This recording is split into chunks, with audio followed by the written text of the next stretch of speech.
There were 2 wars in Laos. Everyone knew about the one in Vietnam. It was on television every night, argued about in Congress, protested in the streets. But the war in Laos was different. It was a secret war, fought by men who didn't officially exist, funded by money that didn't officially exist, in a country where America officially wasn't. Jack Reeves had been fighting that secret war for 3 years. He stood at the edge of a dirt airstrip carved into the mountains of northern Laos, watching a Air America C-123 provider lumber into the sky, carrying supplies to God knew where. The morning was already hot, the humidity so thick you could practically drink it. Somewhere in the distance, artillery rumbled. North Vietnamese or Pathet Lao, hard to tell anymore.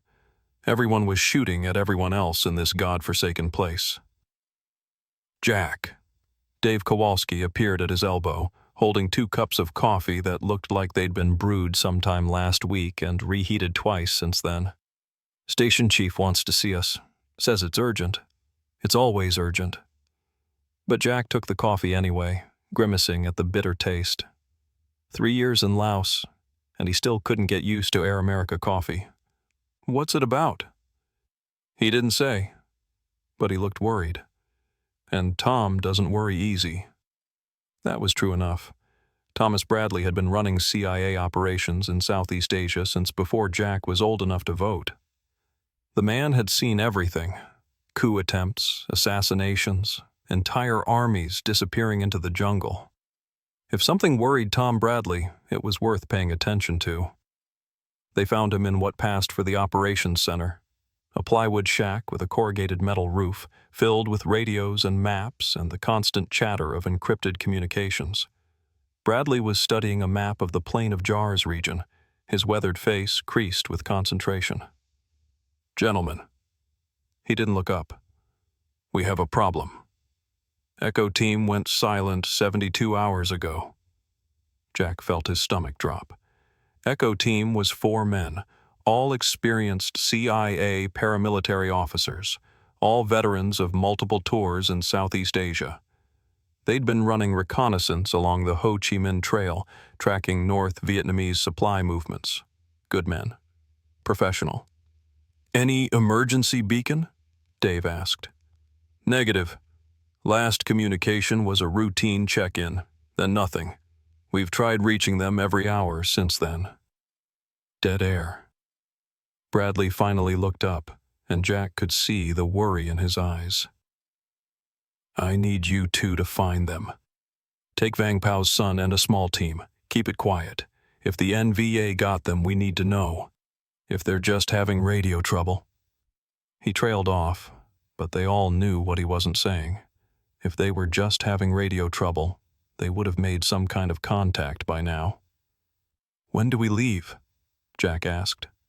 "Sunrise tomorrow. Dr. Mitchell is flying in tonight to brief you on the area. There's something else." Bradley hesitated, which wasn't like him. "The Hmong villages near Echo Team's last known position have been reporting unusual activity. Strange sounds at night. People going missing." "Pathet Lao?" Dave suggested. "That's what I thought at first. But the Hmong know the difference between guerrillas and something else. They're spooked, Jack, really spooked. And these are people who've been fighting in these mountains their whole lives." Jack exchanged a glance with Dave. "What kind of something else?" Bradley shook his head. "That's what you're going to find out." Dr. Sarah Mitchell arrived that evening on the last flight from Vientiane. Jack had worked with her before.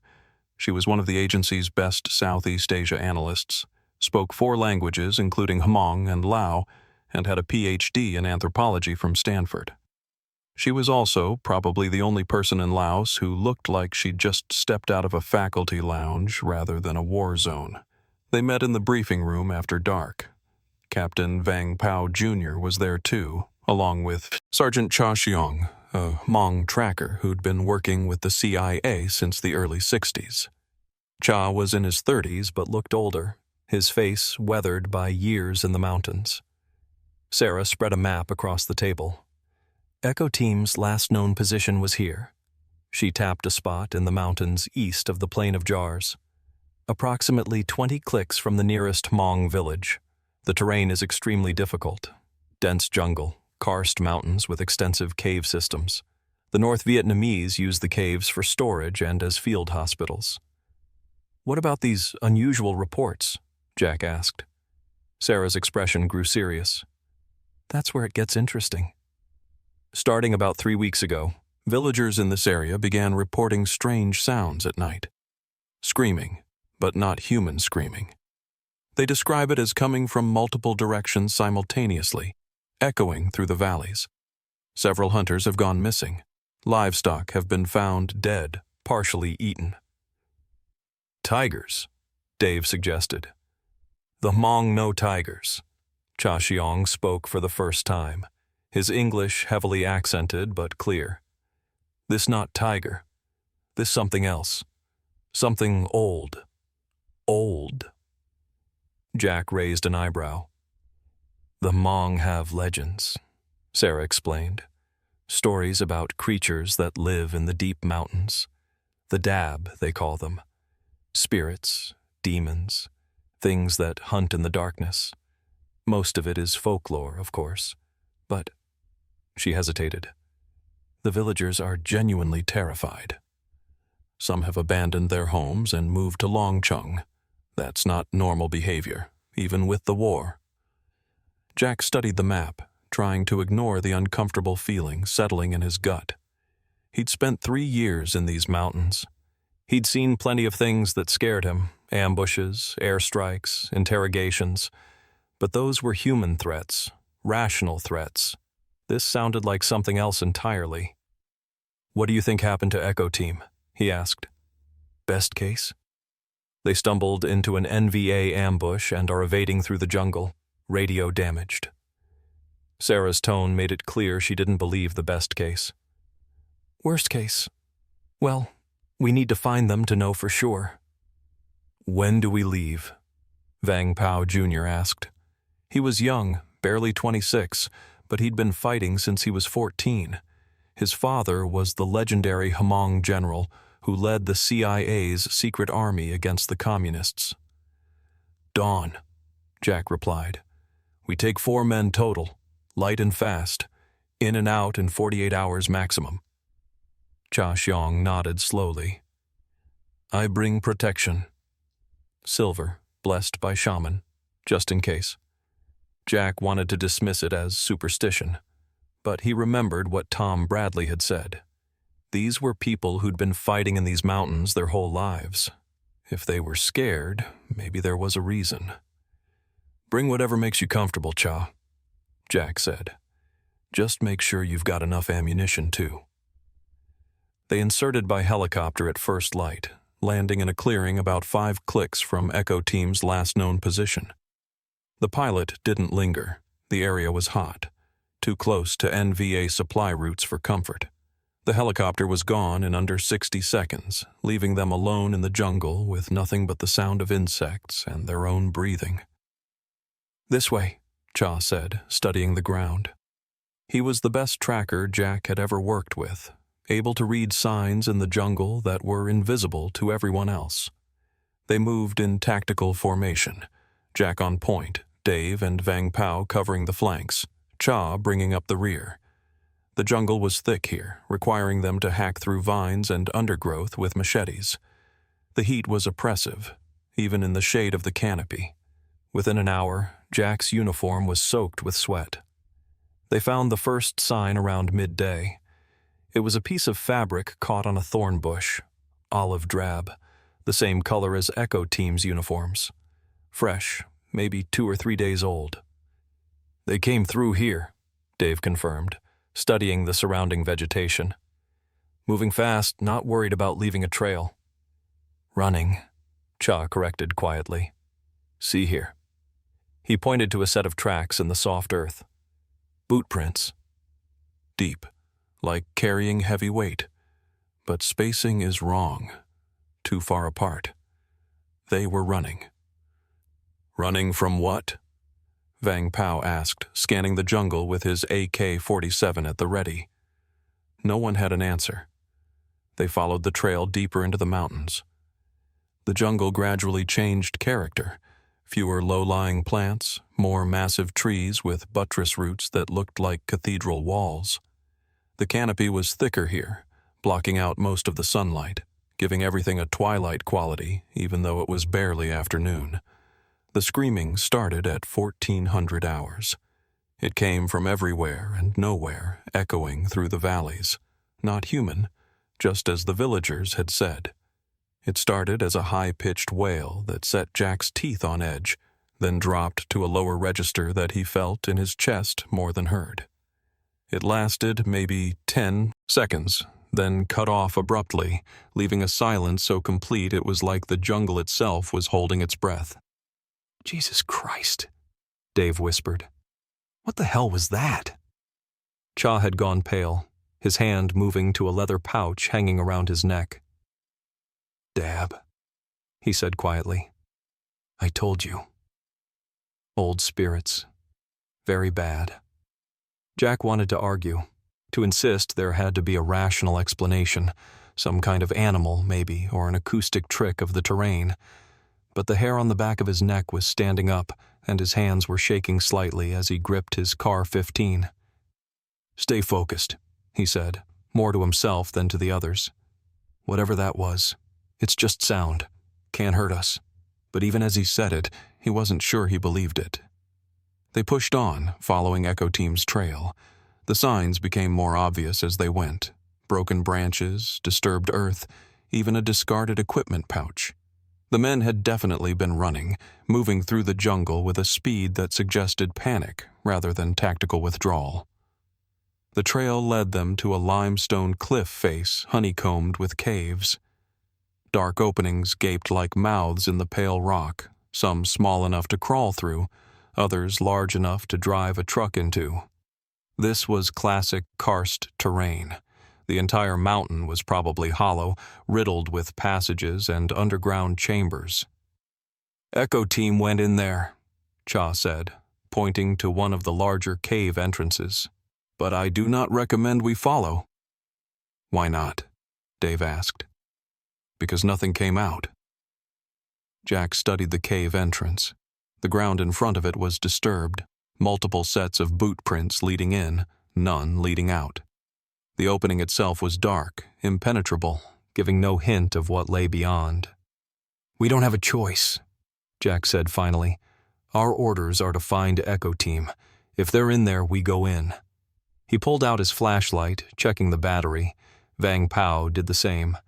Dave had brought a first-generation AN/PVS-2 starlight scope that could amplify ambient light, though it was bulky and had limited range. "Standard cave clearing protocol," Jack ordered. "Stay close, watch your sectors. Don't fire unless you have a clear target. The NVA love using these caves, so expect booby traps." What he didn't say was what he was really thinking. If Echo Team went into that cave and didn't come out, maybe there was a damn good reason. Maybe they should call for backup. Or better yet, just seal the entrance and mark it as off-limits. But they had their orders. And in the CIA's secret war, orders were absolute. Jack took a deep breath, clicked on his flashlight, and stepped into the darkness. The cave swallowed them whole. The temperature dropped immediately as they entered the cave. Outside, it had been sweltering. In here, the air was cool and damp, carrying a smell that Jack couldn't quite place. Not decay, exactly, but something organic and wrong. Their flashlight beams cut through the darkness, revealing a passage that sloped downward into the mountain. The walls were slick with moisture, covered in strange formations where water had dripped for thousands of years. Their boots echoed on the stone floor, the sound bouncing back from unseen depths ahead. "Boot prints," Dave whispered, his light focused on the ground. "Multiple sets." Fresh. Echo Team had definitely come this way. But there were other tracks too, Jack noticed. Strange marks in the wet limestone, like something had been dragged. Or like something with unusual feet had walked here. They moved deeper, single file, weapons ready. The passage opened into a larger chamber, their flashlights unable to reach the ceiling. Stalactites hung overhead like teeth, and somewhere in the darkness, water dripped with a steady, maddening rhythm. "There," Vang Pao said, his light catching something on the far side of the chamber. It was a backpack. CIA issue, the kind Echo Team would carry. Jack approached it carefully, checking for tripwires or booby traps before picking it up. The pack was torn, the straps shredded as if something with claws had ripped it open. Inside, he found a radio, smashed beyond repair, and a notebook with water-damaged pages. He flipped through the notebook, squinting at the handwriting in his flashlight beam. Most of it was standard recon notes, coordinates, enemy positions, supply counts, but the last few entries were different. The handwriting became increasingly erratic, the words desperate. "Day 3. Heard it again last night, coming from deeper in the caves. Johnson wants to investigate. I think we should get out. Day 4. Johnson and Martinez went deeper. Haven't come back. It's been 6 hours. We're going after them. Day 5. Found Martinez. God help us. Found Martinez. It ate..." The entry ended there, the pen trailing off the page as if the writer had been interrupted mid-sentence. "Jack." Dave's voice was tight. "You need to see this." Jack moved to where Dave stood, his flashlight pointing at the cave wall. At first, Jack thought it was just more limestone formations. Then he realized what he was looking at. Scratches. Deep gouges in the solid rock, running floor to ceiling. Dozens of them, maybe hundreds, covering an entire section of wall. They weren't random. They formed patterns, almost like writing, but in no alphabet Jack had ever seen. "What the hell could scratch stone like that?" Vang Pao whispered. Before anyone could answer, the screaming started again. But this time they were inside the mountain with it. The sound was impossibly loud, reverberating off the cave walls, seeming to come from everywhere at once. It started high and dropped low, but there were layers to it. Multiple voices screaming in harmony, if harmony was the right word for something so terrible. The sound went on, and Jack realized with horror that whatever was making it didn't need to breathe. No human throat could sustain a scream like that without pausing for air. When it finally stopped, the silence was worse, because now they could hear something else. Movement in the darkness beyond their flashlight beams. The scrape of something against stone. The click of what might have been claws on rock. "Fall back," Jack ordered, his voice barely above a whisper. "Slowly. Don't run." They began to retreat, backing toward the entrance passage, keeping their lights and weapons pointed into the darkness of the chamber. The movement sounds followed them, staying just beyond the reach of their flashlights. Multiple things, Jack realized, moving in coordination, hurting them. "Contact!" Dave's Car 15 erupted, the muzzle flash briefly illuminating something in the darkness, something pale and elongated, moving on too many limbs. The creature shrieked, not the same sound they'd heard before, but a higher-pitched wail of pain or rage, and vanished into the shadows. "Go!" Jack was firing now too, controlled bursts into the darkness. He didn't know if he was hitting anything, but the muzzle flashes gave brief strobing glimpses of horrors he couldn't quite process. Things that moved wrong. Things that shouldn't exist. They ran, tactical discipline forgotten, just sprinting back up the sloping passage toward the entrance. Behind them, the cave filled with that terrible screaming again, and now there were other sounds too. The rapid clicking they'd heard before, mixed with a wet, slithering noise that made Jack's skin crawl. Cha Xiong was in the rear, firing his AK-47 in long bursts, the sound deafening in the enclosed space. "They coming!" he shouted. "They right behind!" His scream cut off abruptly. Jack spun around. his flashlight catching a nightmarish glimpse of Cha being pulled backward into the darkness by something with too many arms. Then he was gone, and there was only screaming, Cha's very human screaming mixed with that inhuman wailing. "Keep moving!" Jack grabbed Vang Pao's shoulder, physically pushing him toward the exit. The cave entrance was ahead, a circle of daylight that seemed impossibly distant. They burst out of the cave into the afternoon sun, and Jack immediately started placing charges. He'd brought C4 for exactly this purpose, to collapse cave entrances if they found NVA supply caches. Now he worked with shaking hands, molding the plastic explosive around the cave entrance, setting the detonators. "What about Cha?" Vang Pao was saying, his eyes wide with shock. "We can't just leave him." "He's gone," Jack said flatly, trying to keep his voice steady. "Whatever got him, he's gone. Now help me with these charges." Dave was setting up a defensive perimeter, his CAR-15 aimed at the cave entrance. Nothing had followed them out yet, but Jack could hear movement in the darkness beyond the entrance, clicking, scraping, and that awful screaming that seemed to vibrate in his bones. "Charges set," Jack announced, unreeling the detonator wire as they backed away from the entrance. "Everyone get behind cover. This is going to be loud." They took position behind a fallen log about 50 meters from the cave entrance. Jack checked the detonator, his thumb on the plunger, when something emerged from the cave.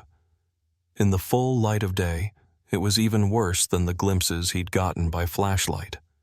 It was vaguely humanoid. 2 arms, 2 legs, a head. But all the proportions were wrong. Too tall, maybe 8 feet, with limbs that were too long and bent at too many joints. Its skin was pale, almost translucent, revealing what might have been organs or muscle moving beneath. The head was the worst part, elongated like a horse's skull, but with human features twisted and stretched across it. Eyes too large and too dark. A mouth that opened impossibly wide, revealing multiple rows of teeth. It stood at the cave entrance, swaying slightly, its head turning to track them with those horrible eyes. Then it opened its mouth and screamed. Jack triggered the detonator. The explosion was massive, much bigger than he'd intended. The cave entrance collapsed in on itself, tons of limestone tumbling down to seal the opening. The creature was caught in the blast, buried under falling rock, its screaming cut off abruptly. For a long moment they just stood there, watching the dust settle, ears ringing from the explosion. Then Dave started laughing, a slightly hysterical sound. "Did that just happen?" he asked. "Did we just blow up a cave full of what?" "What the hell were those things?" "Dab," Vang Pao said quietly. His face was pale, his hands shaking. "The old spirits. The Hmong legends are true."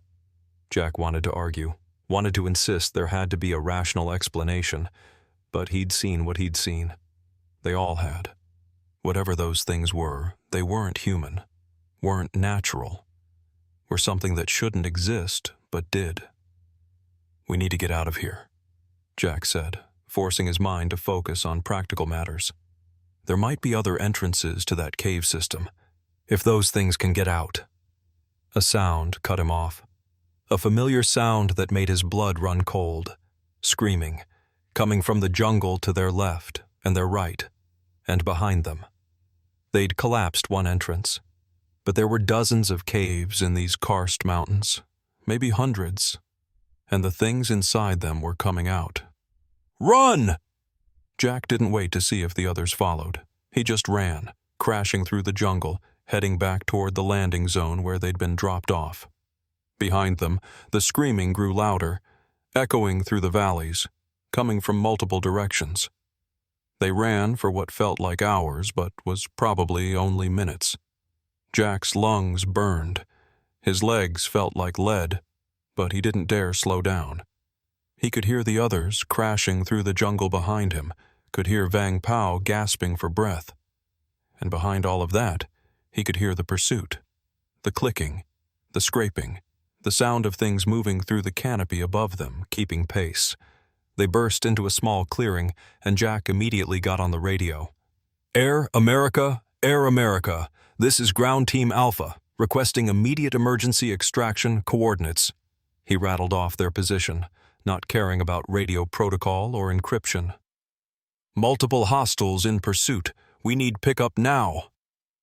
Copy Ground Team Alpha. The calm voice of the pilot came back. ETA 15 minutes. We don't have 15 minutes, Dave shouted. He was firing into the tree line where shapes moved in the shadows. They're all around us. Jack joined him, his CAR-15 on full auto, spraying bullets into the jungle. Vang Pao was on the other side of the clearing, firing controlled bursts. But the creatures were fast, so damn fast, moving through the trees like ghosts, always just ahead of where they aimed. One of them dropped from the canopy directly onto Vang Pao. The young Hmong officer didn't even have time to scream before the creature's claws raked across his throat. Blood sprayed and Vang Pao collapsed, his AK-47 falling from nerveless fingers. No! Jack was moving, firing at the creature even as it crouched over Vang Pao's body. His bullets hit it. He saw them impact, saw the dark fluid that might have been blood spray from the wounds. But it didn't seem to care. It just looked up at him with those horrible two large eyes and screamed. The sound hit Jack like a physical force. His vision blurred. His ears felt like they were bleeding. His legs gave out and he collapsed to his knees. Distantly, he was aware of Dave firing, of the creature fleeing back into the jungle. But mostly, he was just aware of the pain, the horrible ringing in his ears, the way his hands wouldn't stop shaking. Jack! Jack!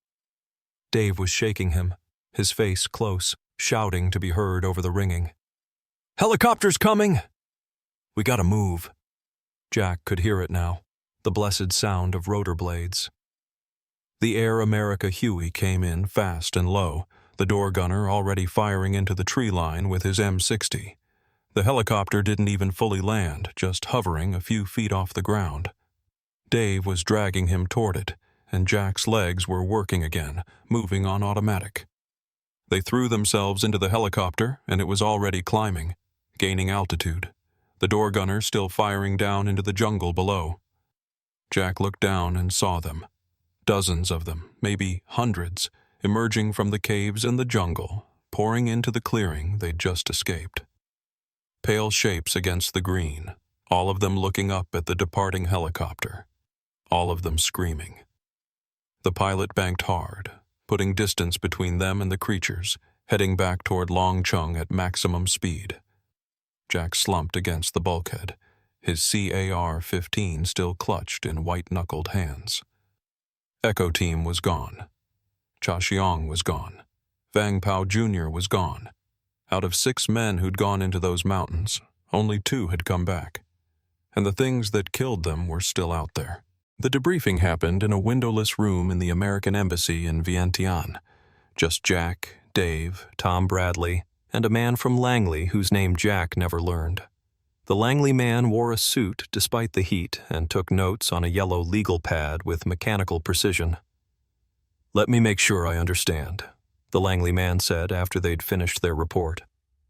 "You're claiming that Echo Team was killed by creatures living in caves that can scream loud enough to incapacitate a man." "Not claiming," Jack said flatly. "Stating. We both saw them. Multiple times, close range. And you have no physical evidence, no photographs, no bodies.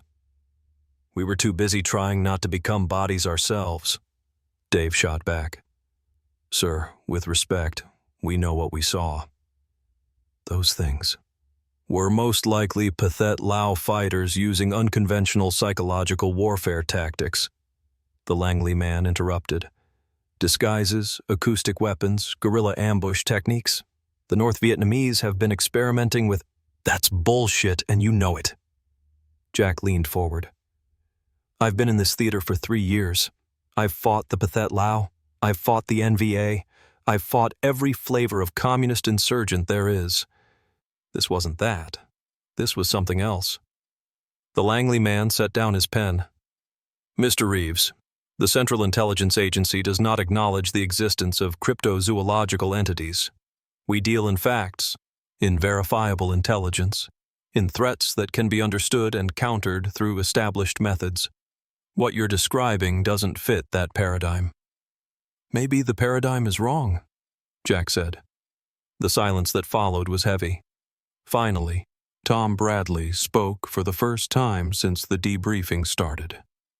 The official report will state that Echo Team was ambushed by Pathet Lao forces and killed in action.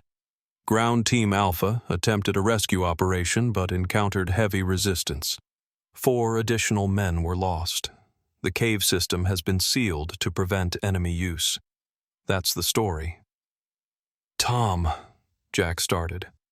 That's the story, Bradley repeated, his tone making it clear the discussion was over. You two are being rotated back to the States for rest and recuperation. Effective immediately. Your service in Laos is concluded. Jack wanted to argue, wanted to insist they needed to do something about those caves, about the things living in them, but he could see in Bradley's eyes that it wouldn't matter. The decision had already been made, probably before they'd even walked into this room.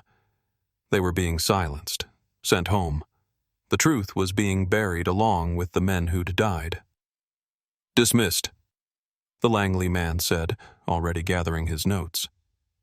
Jack and Dave walked out of the embassy into the sweltering Vientiane afternoon. The street was crowded with bicycles and motor scooters, vendors selling food from carts, the normal chaos of a Southeast Asian city trying to pretend there wasn't a war happening in the mountains. They're just going to leave it, Dave said quietly. Leave those things in those caves. Send more men out there without warning them. What else can they do? Jack pulled out his cigarettes, lighting one with shaking hands. Admit that monsters are real? That there are things in the jungle that can't be explained by intelligence briefings and tactical assessments? The agency would never... Jack. Dave grabbed his arm, his voice urgent. We can't let this go. We know the truth. We owe it to Echo Team, to Cha, to Vang Pao. And what exactly do you propose we do? Jack took a long drag on his cigarette. Go to the press? We're still under security clearances. They'd throw us in prison. Go public anyway?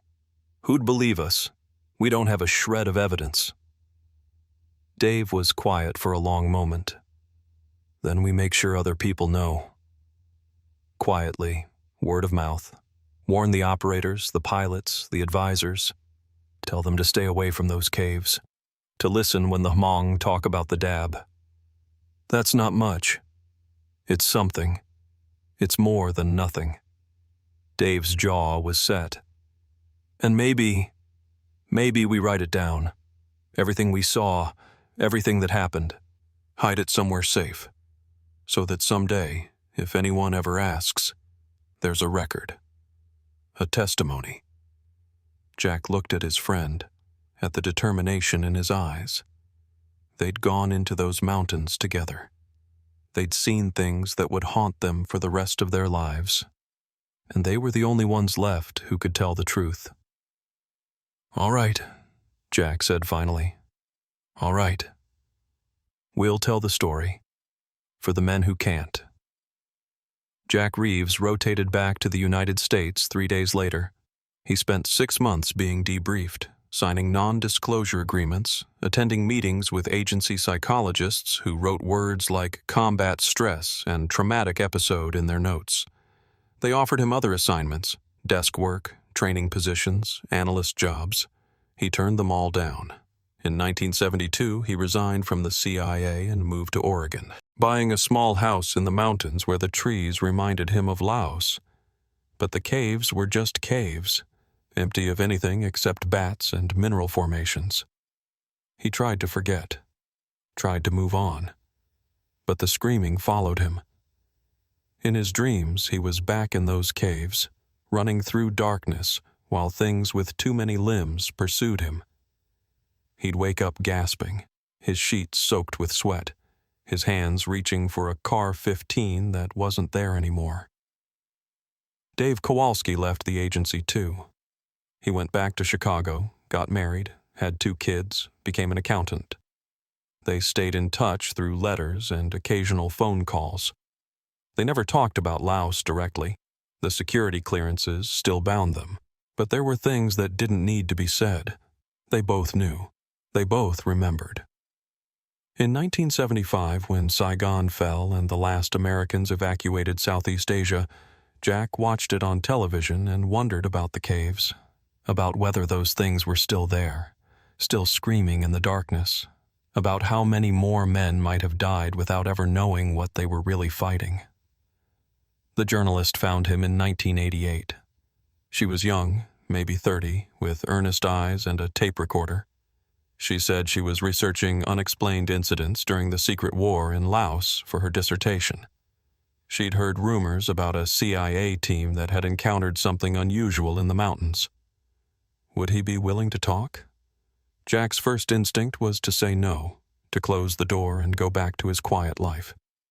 But then he thought about Echo Team, about Cha Xiong and Vang Pao Jr., about all the men whose deaths had been explained away with lies and classified reports.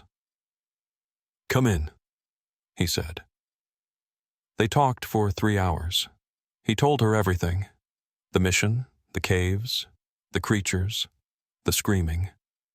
She recorded it all, taking notes in a spiral-bound notebook, her expression moving from skepticism to horror as the story unfolded.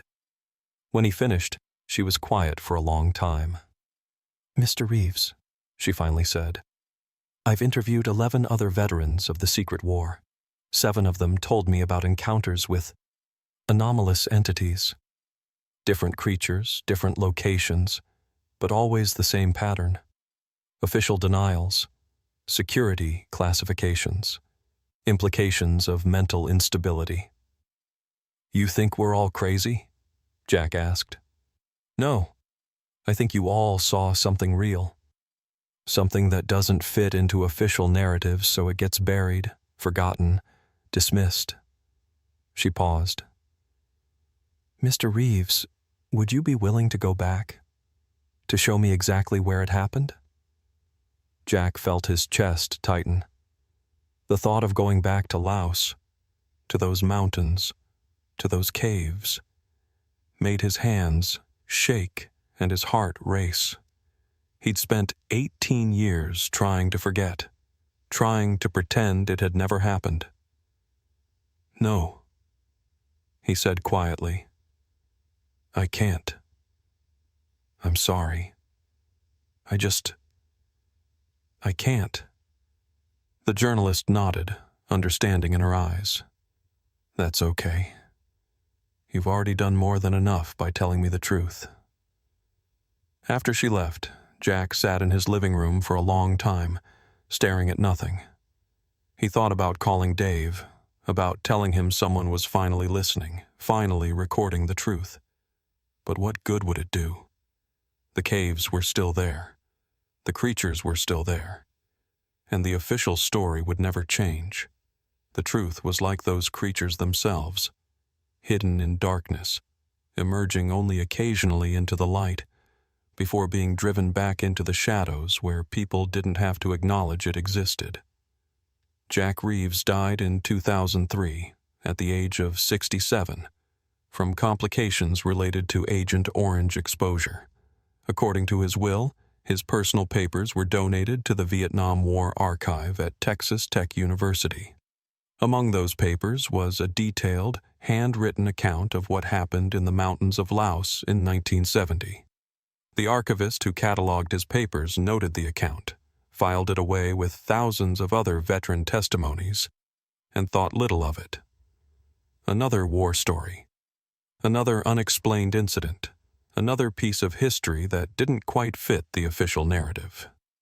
But the testimony remained, waiting, in case anyone ever wanted to know the truth.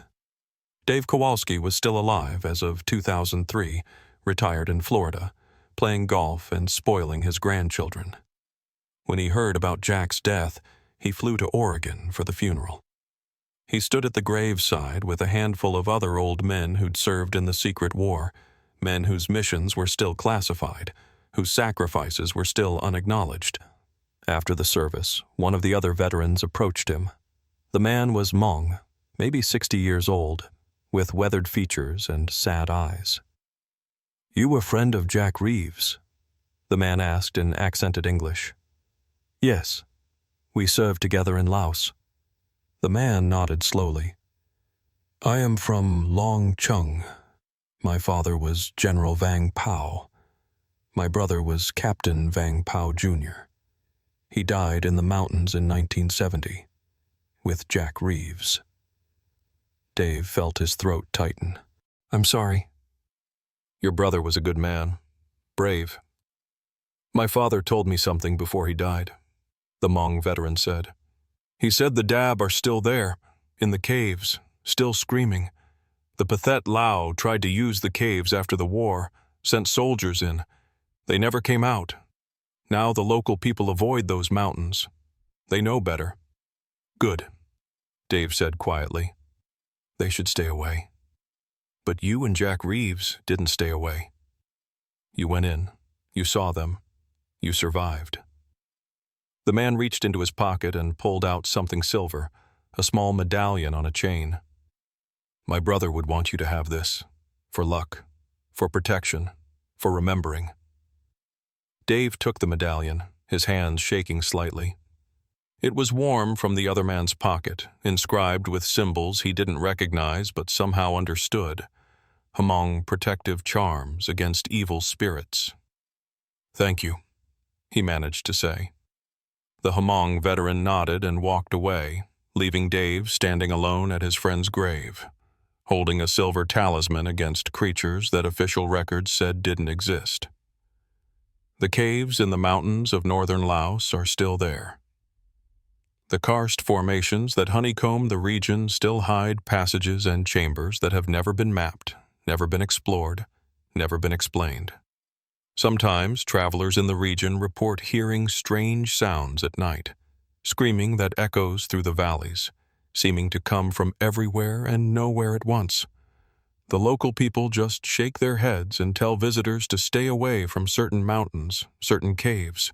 They know better than to investigate. The official records state that Echo Team was killed in action by Pathet Lao forces on a routine reconnaissance mission. CIA officers, Jack Reeves and David Kowalski, attempted a rescue but were unsuccessful. 4 additional men died. The incident was classified and filed away. But the men who were there know the truth. The ones who survived, the ones who came back, the ones who spent the rest of their lives looking over their shoulders and waking from nightmares of pale things in the darkness. They know what lives in those caves. They know what the Hmong have always known, that some legends are more than just stories, that some monsters are real, that there are old things in the deep places of the world, things that have always been there and will always be there, waiting in the darkness for the unwary to stumble into their domain. The secret war in Laos ended in 1975.